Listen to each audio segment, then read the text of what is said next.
Shalom saudara yang Tuhan Yesus Kristus kasihi, salam beriman, bertumbuh dalam firman. Kembali berjumpa dengan saya di channel ini, di mana hari ini kembali kita akan bersama-sama membaca dan merenungkan kebenaran firman Tuhan, yang kiranya kebenaran firman Tuhan pada hari ini dapat memberkati kita sekalian. Nah, teks yang menjadi renungan firman Tuhan pada hari ini terambil dari Injil Matius pasalnya yang ke-14 ayat 22 sampai dengan ayatnya yang ke-33. Saya membacakan bagian firman Tuhan ini demikian. Sesudah itu Yesus segera memerintahkan murid-muridnya naik ke perahu dan mendahuluinya ke seberang, sementara ia menyuruh orang banyak pulang. Dan setelah orang banyak itu disuruhnya pulang, Yesus naik ke atas bukit untuk berdoa seorang diri. Ketika hari sudah malam, dia sendirian di situ. Perahu murid-muridnya sudah beberapa mil jauhnya dari pantai dan diombang-ambingkan gelombang karena angin sakal. Kira-kira jam 3 malam datanglah Yesus kepada mereka berjalan di atas air. Ketika murid-muridnya melihat dia berjalan di atas air, mereka terkejut dan berseru, "Itu hantu!" Lalu berteriak-teriak karena takut. Tetapi segera Yesus berkata kepada mereka, "Tenanglah, aku ini, jangan takut." Lalu Yesus berseru dan menjawab, "Tuhan, apabila Engkau itu, suruhlah aku datang kepadamu berjalan di atas air." Kata Yesus, "Datanglah." Maka Petrus turun dari perahu dan berjalan di atas air mendapatkan Yesus. Tetapi ketika dirasanya tiupan angin, takutlah ia dan mulai tenggelam lalu berteriak, "Tuhan, tolonglah aku." Segera Yesus mengulurkan tangannya, memegang dia dan berkata, "Hai orang yang kurang percaya, mengapa engkau bimbang?" Lalu mereka naik ke perahu dan angin pun redalah. Dan orang-orang yang ada di perahu menyembah dia, katanya, "Sesungguhnya engkau anak Allah." Demikian saudara teks firman Tuhan yang menjadi renungan kita pada hari ini. Dan tema firman Tuhan pada hari ini terambil dari ayatnya yang ke-27. "Tenanglah, aku ini, jangan takut." Saudara yang Tuhan Yesus Kristus kasihi, kata tenang ini menurut Kamus Besar Bahasa Indonesia mempunyai arti tidak gelisah, tidak rusuh, tidak kacau, tidak ribut, aman dan tentram, damai, harmoni, nyaman, rukun, sentosa, tentram, dan teduh. Nah saudara, setiap orang pasti membutuhkan yang namanya ketenangan. Entah itu ketenangan emosi, ketenangan pikiran, jiwa, ataupun juga ketenangan spiritual. Nah, ada banyak cara yang orang lakukan untuk mereka bisa mendapatkan ketenangan. Entah itu mereka melakukan hal-hal yang bersifat jasmania seperti misalnya rekreasi, olahraga, menjalankan hobi, dan sebagainya. Atau mereka berusaha untuk mendapatkan ketenangan di dalam hal-hal yang sifatnya rohaniah. Berdoa, berpuasa, beribadah, melakukan ziarah, dan sebagainya. Nah saudara, di dalam bagian firman Tuhan ini yang menceritakan peristiwa tentang Tuhan Yesus berjalan di atas air, ada 4 pelajaran penting yang ingin saya bagikan kepada saudara melalui bagian firman Tuhan ini. Apa saja itu? Pertama, pentingnya berdoa. Saudara, di dalam ayat 23, kita melihat di situ dikatakan Yesus naik ke atas bukit untuk berdoa seorang diri. Di sini kita melihat bahwa Tuhan Yesus rupanya dia tidak melupakan, dia tidak mengabaikan pentingnya doa di tengah-tengah rutinitas, di tengah-tengah kesibukan pelayanannya. Yesus tidak melupakan persekutuan dengan Bapanya di tengah-tengah kesibukan rutinitas pelayanannya setiap hari. Dan saya percaya di dalam doanya ada banyak yang Yesus sampaikan kepada Bapa di sorga. Bisa jadi Tuhan Yesus dia bersyukur atas pelayanannya yang dia kerjakan di sepanjang hari itu kepada banyak orang. Bisa jadi Tuhan Yesus juga mendoakan para murid-muridnya. Bisa jadi Tuhan Yesus juga berdoa untuk setiap orang-orang yang dilayaninya. Untuk setiap orang-orang yang pada akhirnya percaya bahwa dia adalah Mesias, Kristus yang diutus untuk keselamatan orang berdosa.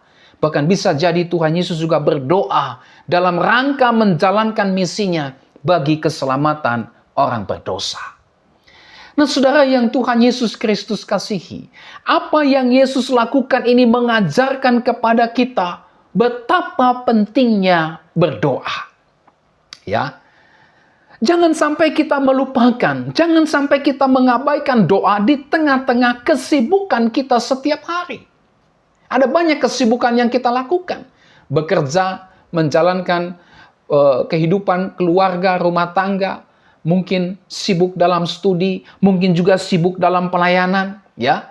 Tetapi kita belajar dari bagian firman Tuhan ini, jangan sampai kita melupakan, mengabaikan doa di tengah-tengah kesibukan, rutinitas kita setiap hari. Kesibukan kita, rutinitas kita setiap hari, apapun itu, tidak boleh menjadi alasan untuk kita tidak berdoa. Jangan jadikan itu sebagai alasan yang membuat kita tidak berdoa. Jangan sampai rutinitas kesibukan kita setiap hari pada akhirnya mencuri atau menggeser, menyingkirkan waktu-waktu untuk kita berdoa kepada Tuhan. Kenapa? Karena doa itu adalah persekutuan kita dengan Tuhan. Doa itu adalah komunikasi kita dengan Tuhan. Doa itu adalah relasi kita dengan Tuhan. Di dalam doa kita bersyukur kepada Tuhan. Di dalam doa kita memuji dan menyembah Tuhan. Di dalam doa kita memohon agar kehendak Tuhan itu nyata di dalam kehidupan kita. Di dalam doa yang kita naikkan kepada Tuhan, kita memohon agar hidup kita senantiasa memuliakan Tuhan. Di dalam setiap doa yang kita sampaikan kepada Tuhan, kita memohon agar Tuhan mencukupkan segala apa yang menjadi kebutuhan-kebutuhan kehidupan kita. Di dalam doa, kita juga memohon agar diberikan hikmat, diberikan kekuatan di dalam menjalani berbagai macam situasi dan kondisi, tantangan dan persoalan yang terjadi di dalam kehidupan kita. Di dalam doa, kita memohon supaya kita terhindar dari tipu muslihat dan godaan si iblis. Di dalam doa kita memohon agar kita terus dapat bertumbuh dalam iman dan pengenalan kita kepada Dia. Dan di dalam doa kita juga memohon agar pekerjaan Tuhan itu semakin luas di muka bumi ini. Kita berdoa supaya Tuhan pakai kita juga untuk menjadi alat di tangannya bagi pekerjaan Tuhan. Sehingga pekerjaan Tuhan itu semakin luas di muka bumi ini. Nah, saudara, inilah pentingnya berdoa yang Tuhan Yesus teladankan kepada kita. Oleh sebab itu, mari kita belajar untuk memperhatikan doa. Mari kita belajar untuk tidak mengabaikan, untuk tidak menyepelekan doa dalam kehidupan kita. Kenapa? Karena doa itu adalah persekutuan kita dengan Tuhan. Doa itu adalah relasi kita dengan Tuhan. Doa itu adalah komunikasi, interaksi kita dengan Tuhan. Oleh sebab itu, saudara, sesibuk apapun pekerjaan, rutinitas, atau pelayanan kita, mari kita belajar dari Tuhan Yesus untuk tidak mengabaikan doa. Kita mungkin sibuk dengan apa yang kita kerjakan di dunia ini, tapi jangan lupa kita juga harus membina komunikasi, relasi kita, persekutuan kita dengan Tuhan melalui yang namanya doa. Pelajaran kedua yang kita bisa ambil dari bagian firman Tuhan ini adalah kuasa Yesus atas alam semesta. Saudara, di dalam bagian firman Tuhan ini kita melihat sebuah peristiwa yang ajaib. Tuhan Yesus berjalan di atas air. Ini adalah sebuah mujizat yang spektakuler. Berjalan di atas air. Tidak ada seorang manusia pun yang bisa berjalan di atas air. Ya. Bukan hanya itu. Kehadirannya telah membuat badai itu reda. Nah, saudara, ini semua menunjukkan kepada kita kuasa Yesus atas alam semesta. Dia berjalan di atas air. Itu menunjukkan bahwa air danau itu tidak bisa menenggelamkan Yesus. Dia berjalan di tengah-tengah gelombang yang disebabkan oleh angin sakal di danau itu dan gelombang itu tidak membuat Kristus menjadi gentar. Tidak, ya. Semua ini menunjukkan kepada kita bahwa Kristus berkuasa atas alam semesta. Kristus berkuasa atas seluruh ciptaan. Kenapa? Karena Dia itu adalah pencipta. Dia itu adalah penguasa atas seluruh ciptaan. Nah, pelajaran penting yang kita bisa ambil dari bagian ini adalah kalau Tuhan Yesus berkuasa atas gelombang dan angin sakal, maka pasti Dia juga berkuasa atas seluruh pergumulan yang kita alami. Tidak ada pergumulan apapun yang kita alami dalam kehidupan kita yang berada di luar jangkauan Kristus atau yang melebihi kuasa Tuhan Yesus. Tuhan Yesus, Dia sanggup untuk melepaskan kita dari apapun tantangan dan pergumulan yang terjadi di dalam kehidupan kita. Tidak ada satu pergumulan pun yang luput dari kuasa Tuhan Yesus. Nah, oleh sebab itu, saudara, apapun pergumulan yang kita alami saat ini, mari datanglah hanya kepada Yesus. Dialah satu-satunya alamat yang tepat untuk kita bisa membawa segala ketakutan, kegentaran, kecemasan, kekhawatiran yang terjadi dalam kehidupan kita. Dia pasti akan menolong kita untuk melewati setiap pergumulan di dalam kehidupan kita. Dia pasti akan menopang dan menguatkan kita, mengangkat segala ketakutan kita. Kenapa? Dia berkuasa sepenuhnya atas persoalan dan pergumulan yang kita alami. Dia berkuasa sepenuhnya atas ketakutan, kecemasan, kekhawatiran yang kita alami. Dan Dia bisa mengangkat itu semua. Kenapa? Karena Dia Maha Kuasa. Dia punya kuasa untuk itu. Tetapi juga, saudara, Tuhan Yesus tidak hanya berkuasa atas setiap pergumulan kita saja, tetapi juga Dia berkuasa sepenuhnya atas hidup kita. Ya, Dia punya kuasa atas hidup kita. Nah, oleh sebab itu, kita tidak boleh menyia-nyiakan hidup ini dengan melakukan hal-hal yang sia-sia atau melakukan hal-hal yang merusak kehidupan kita sendiri. Jangan. Tuhan Yesus punya hak. Tuhan Yesus punya kuasa atas kehidupan kita. Kita tidak boleh menyalahgunakan hidup kita untuk hal-hal yang bertentangan dengan apa yang menjadi kehendak atau pimpinan Sang Pemilik hidup. Itulah Tuhan Yesus Kristus. Oleh sebab itu, apa yang kita pikirkan, apa yang kita rancangkan, apa yang akan kita lakukan, apa yang akan kita putuskan, semua harus selaras kepada Sang Pemilik yang punya kuasa seutuhnya, yang punya kuasa otoritas atas kehidupan kita. Jangan kita berjalan menurut kehendak kita sendiri. Kenapa? Kita bukan milik diri kita sendiri, bukan? Paulus berkata, ya, namun aku hidup, bukan lagi sendiri aku yang hidup, melainkan Kristus yang hidup di dalam aku. Dan hidupku yang kuhidupi dalam iman kepada Kristus adalah hidup yang memuliakan nama Tuhan. Ya, kita tidak akan lagi mempermainkan hidup ini, saudara. Kita yang sudah ditebus oleh darahnya yang mahal. Maka marilah kita pergunakan hidup kita ini untuk memuliakan nama Tuhan. Jangan gunakan hidup kita untuk hal-hal yang tidak memuliakan Tuhan atau yang bertentangan dengan kehendak Tuhan. Ingat, Tuhan yang punya hak, Tuhan yang punya kuasa atas hidup kita.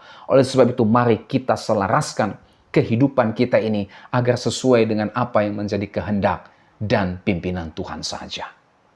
Pelajaran yang ketiga yang kita bisa ambil dari bagian firman Tuhan ini adalah Kristus adalah sumber ketenangan kita. Saudara, di dalam teks ini tadi kita sudah melihat bagaimana para murid Yesus ketakutan oleh karena gelombang dan angin sakal yang menimpa perahu mereka. Tetapi ketika Tuhan Yesus datang dan menenangkan mereka, maka para murid pun menjadi tenang. Apa kuncinya? Kehadiran Yesus. Kehadiran Yesuslah yang menjadikan para murid itu tenang. Nah, saudara, ketika Tuhan Yesus hadir dalam kehidupan kita, maka kita pasti akan mengalami yang namanya ketenangan yang sejati. Ya, tidak ada ketenangan sejati yang ditawarkan oleh dunia ini selain hanya melalui kehadiran Kristus di dalam seluruh kehidupan kita. Ya, ketenangan yang ada di luar Kristus adalah ketenangan yang semu, ketenangan yang sifatnya temporal, ya, ketenangan yang tidak bisa bertahan selama-lamanya. Tetapi ketenangan yang ada di dalam Kristus, ketenangan yang ditawarkan oleh Kristus adalah ketenangan sejati. Melalui apa? Melalui kehadirannya di dalam seluruh kehidupan kita. Nah, oleh sebab itu, saudara, mari kita isi hidup kita itu dengan Kristus. Biarlah kehadiran Kristus itu nyata di dalam seluruh kehidupan kita. Mari kita isi hidup kita itu hanya dengan kehadiran Kristus, bukan dengan yang lain. Bukan dengan kekayaan, jabatan, popularitas, kedudukan, pangkat, dan seterusnya. Bukan. Hanya dengan Kristus saja. Karena hanya Yesus Kristus saja yang bisa memberikan ketenangan sejati dalam kehidupan kita. Di tengah-tengah apapun situasi dan kondisi kita. Kristus adalah sumber ketenangan kita. Ketika Yesus berkata, "Tenanglah, aku ini, jangan takut." Yes, akan ada ketenangan. Ketakutan akan sirna ketika Kristus ada hadir di dalam seluruh kehidupan kita. Oleh sebab itu, pastikan Yesus Kristus hadir dalam kehidupan kita saat ini. Percayalah kepadanya. Berikan hidupmu kepadanya. Jadikan dia juru selamat dan Tuhan dalam hidupmu secara pribadi. Maka kita akan mendapatkan kedamaian, ketentraman, ketenangan yang sejati. Pelajaran yang keempat yang kita bisa ambil dari bagian firman Tuhan ini adalah belajar untuk percaya kepada Tuhan. Saudara, ketika Petrus melihat Yesus berjalan di atas air, dia pun ingin seperti Tuhan Yesus berjalan di atas air. Tuhan Yesus mengabulkan apa yang menjadi keinginan Petrus tersebut dan menyuruhnya untuk datang kepadanya. Datang, mari datang. Tuhan, kalau memang itu engkau, biarlah aku datang. Datang, kata Yesus. Ya, lalu Petrus pun datang. Tetapi saudara, ketika Petrus merasakan tiupan angin, dia kemudian menjadi takut dan hampir tenggelam. Lalu kemudian berteriak, "Tuhan, tolonglah aku." Tuhan Yesus, dia segera memegang tangan Petrus dan kemudian menegur ketidakpercayaan dan kebimbangan Petrus. Nah, saudara, peristiwa ini mengajarkan kepada kita apa arti mempercayai Tuhan. Percaya kepada Tuhan bukan hanya sekedar ucapan mulut saja, tetapi juga diikuti dengan sebuah tindakan nyata. Itulah menyerahkan diri kita sepenuhnya kepada Tuhan. Percaya bukan hanya sekedar ucapan di bibir saja, tetapi juga percaya berarti tidak meragukan, tidak bimbang terhadap firman-Nya sendiri. Nah, kadangkala pergumulan yang kita alami membuat kita takut sehingga kita tidak lagi percaya kepada firman-Nya, bukan? Kadangkala kita membiarkan ketakutan terhadap pergumulan menguasai diri kita daripada firman Tuhan yang menguasai kehidupan kita. Oleh sebab itu, melalui bagian firman Tuhan ini, mari kita belajar untuk mempercayai firman Tuhan dan tidak lagi digentarkan. Tidak lagi membiarkan ketakutan menguasai kita. Tidak lagi digentarkan oleh berbagai macam tiupan angin yang kita alami dalam seluruh kehidupan kita. Nah, saudara yang Tuhan Yesus Kristus kasihi, inilah 4 pelajaran penting yang kita bisa dapatkan dari bagian firman Tuhan ini. Kehadiran Kristus dalam kehidupan kita, ini adalah jaminan yang pasti bagi kita untuk mengalami ketenangan, mengalami damai sejahtera di dalam kehidupan kita.